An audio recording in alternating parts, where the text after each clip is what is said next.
Good evening. Let me begin by thanking Craig Allen and the U.S.-China Business Council team, as well as Mark Casper at Thermo Fisher, for the kind invitation to speak with you tonight. The annual U.S.-China Business Council Gala is one of the premier events anywhere, bringing together government and business leaders focused on U.S.-China commercial relations. It's an honor to have the opportunity to share a few thoughts with you tonight, and I truly regret that I cannot join you in person.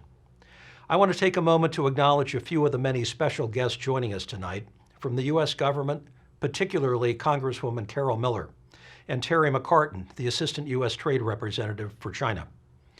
From the Chinese government, His Excellency Ambassador Qin Gang, this year's keynote speaker and U.S.-China Business Council honoree, as well as Minister Xie Jianhua, my friend and China's Special Envoy for Climate Change, who is joining virtually from Beijing. I also recognize that many business leaders gathered here tonight, as well as those joining online, who represent some of America's finest corporations. The U.S.-China relationship is arguably the most important bilateral relationship in the world. There are so many global issues that depend on how our countries collaborate and respond, whether it's global inflation and the slowing worldwide economy, the war in Europe, global health challenges, or energy security and climate change. There has never been a more consequential time in history for how the United States and China, ideally together, address these issues. As we all know, China remains a top market for many U.S. businesses, and the business community is interested and committed to sustaining the largest commercial relationship in history.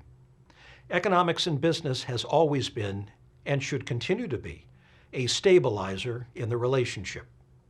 Most of the companies represented tonight are successful case studies of businesses that establish and maintain important bridges between our two economies and peoples.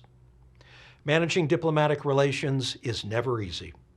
In the last 2 years, COVID has presented new challenges, unprecedented in our lifetimes, to maintaining even the most basic level of engagement.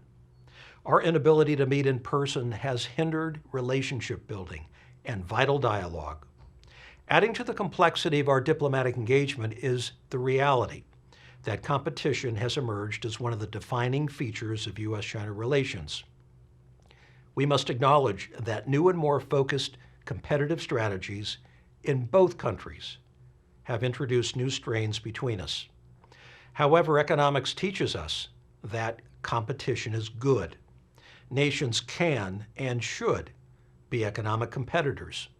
What's critical is that the two states, engagement and competition, exist as complements and counterbalances so that we're able to effectively address the many common global issues I mentioned earlier.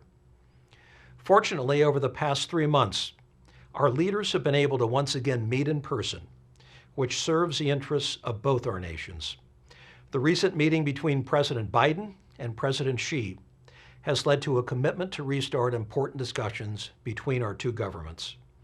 There is a positive outcome and opportunity to change the tone and trajectory of U.S.-China relations. The seriousness of some of our differences is significant and should not be underestimated.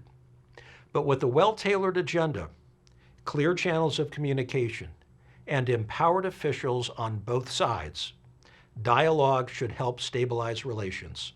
That is essential. The stakes are simply too high, and the world expects the U.S. and China to lead on our common global challenges. The theme of tonight's dinner is climate change, a shared challenge and responsibility. Climate change represents one of the most critically important issues of our time, and it requires our joint attention. It was positive news that one of the outcomes of the recent leaders' meeting was that climate talks would restart.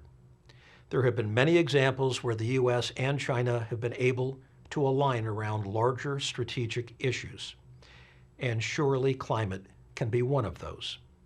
Many American companies are deploying breakthrough strategies to address climate change. At Ford Motor Company, battling climate change, along with new, higher levels of operating and vehicle performance, is at the core of our purpose to help build a better world. Fundamental to that is our leadership of the transition to electric vehicles in the US and in China and elsewhere. Economies of scale are critical to many industries, and this is especially true in the automotive sector. Like in many other product categories, China is and will be the world's largest electric vehicle market, and as a result, central to global EV scale. Again, the US and China are facing new and serious competitive issues that are intertwined with a number of urgent, common global challenges. I'm confident that we have excellent people in place to lead these efforts. In Beijing, the U.S. is very capably represented by Ambassador Nick Burns. In Washington, China has sent the very able Ambassador Qin Gang. I know from personal experience that the effort that goes into representing our nations, and it is fitting therefore to recognize Ambassador Qin as a U.S.-China Business Council honoree for his efforts over the past year and a half to stabilize relations. If you have followed Ambassador Qin's work since he landed in Washington in the summer of 2021, he is persistently fulfilling his mission to meet with as many U.S. groups as possible, including many business leaders who are here tonight, in order to understand and address the most crucial issues. Congratulations, Ambassador Qin, and thank you for the hard work of your team at the embassy. To close, I want to say how proud we all are of the great work Craig Allen and his team at the Council are doing, under the leadership of Mark Casper, to highlight the importance of U.S.-China commercial relations. Ford is a founding member of the U.S.-China Business Council, which will celebrate its 50th anniversary in 2023. Never before has the voice of the Council been so important. Thank you again for the opportunity to speak with you this evening.